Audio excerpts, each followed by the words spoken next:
Sino ako para sa inyo? Mapagpalang araw ng Huwebes, kapanalig. Ipinagdiriwang natin ngayon ang kapistahan ni San Cayetano. Ito po si Sister Rose Agtarap ng Daughters of St. Paul para sa mabuting balita. Tayo nang magnilay sa Ebanghelyo ayon kay San Mateo.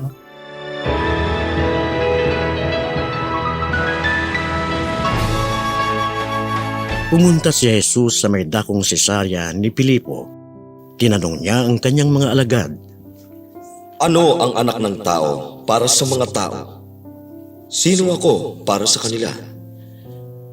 May nagsasabi pong si Juan Bautista kayo. May iba pang nagsasabing si Elias ka o si Jeremias o isa sa mga propeta kaya. Ngunit sino ako para sa inyo? at sumagot si Simon Pedro, Ikaw ang Mesiyas, ang anak ng Diyos na buhay. Mapalad ka, Simon Barjonas.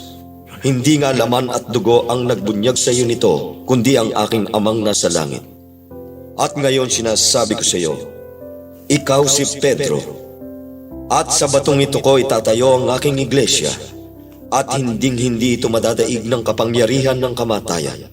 Ibibigay ko sa iyo ang mga susi ng kaharian ng langit.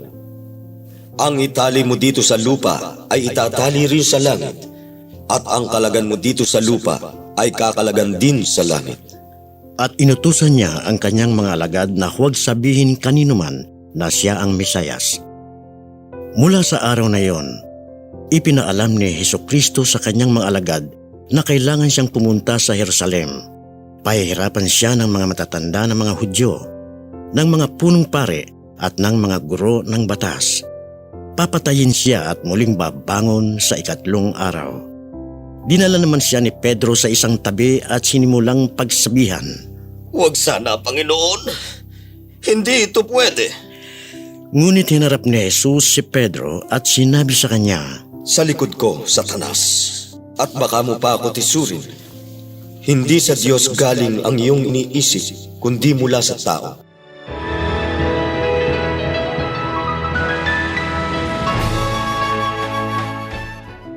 Hindi na bago sa aming mga madre ang karanasang ito. Sa labas o sa pampublikong lugar, kapag may batang makulit o nagdadabog, madalas naming marinig ang mga magulang na nagsasabing, Mag-behave ka, andyan si sister o. Sa simbahan naman, may iba pang bersyon nito na parang mas malalim ang epekto. Huwag kang maingay, magagalit si Jesus. Marahil marami sa atin ang lumaki sa ganitong paraan na ang pagsunod ay dahil sa takot. Dahil dito, hindi maiiwasan na minsan ang tingin natin sa Diyos ay parang isang CCTV na laging nakabantay, handang parusahan tayo kapag nagkamali. Habang ang usapin ng tamang pagdidisiplina sa mga bata ay makabuluhang paksang napapanahon rin, nais kong ituon ang ating puso sa isang mas malalim na tanong mula sa mabuting balita ngayon. Ngunit sino ako para sa inyo? Sa araw-araw mong pakikinig sa salita ng Diyos, sa mga kwento ng buhay ni Jesus, at sa iyong sariling karanasan, sino nga ba si Jesus para sa iyo? Kung pagninilayan natin ng mabuti, makikita natin na si Jesus ay hindi isang Diyos na nakakatakot, kundi isang Diyos na puno ng pagmamahal, pag-unawa, pasensya at pagpapatawad. Kaya naman kapanalig, inaanyayahan kitang palalimin pa ang iyong pagkakilala kay Jesus. Sundin natin siya hindi dahil sa takot, kundi dahil sa tunay na pagmamahal at pagkakakilala sa Kanya. Mga kapanalig, maraming salamat po sa inyong suporta sa aming misyon. Subscribe, like, share, and follow po lines sa aming social media accounts. Patuloy po kaming humihingi ng inyong tulong upang maipagpatuloy ang programang ito. Maaari po ninyong ipadala ang inyong love offerings at donasyon sa aming donations channels. Makakaasa po kayo na kasamang lagi ang inyong mga intensyon at kahilingan sa aming panalangin araw-araw. Ito pong muli si Sister Rose na nag-aanyaya sa inyong manalangin. Mahal na Birheng Maria, Ina ni Kristo at aming Ina, Ikaw ang pinakamatamis na bunga ng mapanligtas sa tapat na pag-ibig ng Diyos. Iniakyat ka sa langit at doon ay inaawit ang awa ng Ama. Gayunpaman, kaagapay ka pa rin namin sa iyong makainang pagkalinga.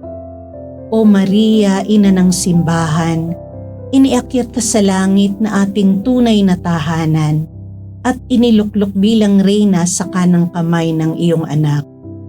Hinihiling namin ang iyong pamamagitan para sa mga pangangailangan ng aming bayan, nang ang bawat kagandahang loob ay pagpalain at palakasin, ang pananampalataya ay manariwa at mapagyaman, ang pag-asa ay patuloy na maging matatag at maliwanag, at ang pag-ibig ay muling mapukaw at manumbalik ang sigla. Kami ay nagsusumamo, gabayan mo po kami sa landas ng kabanalan.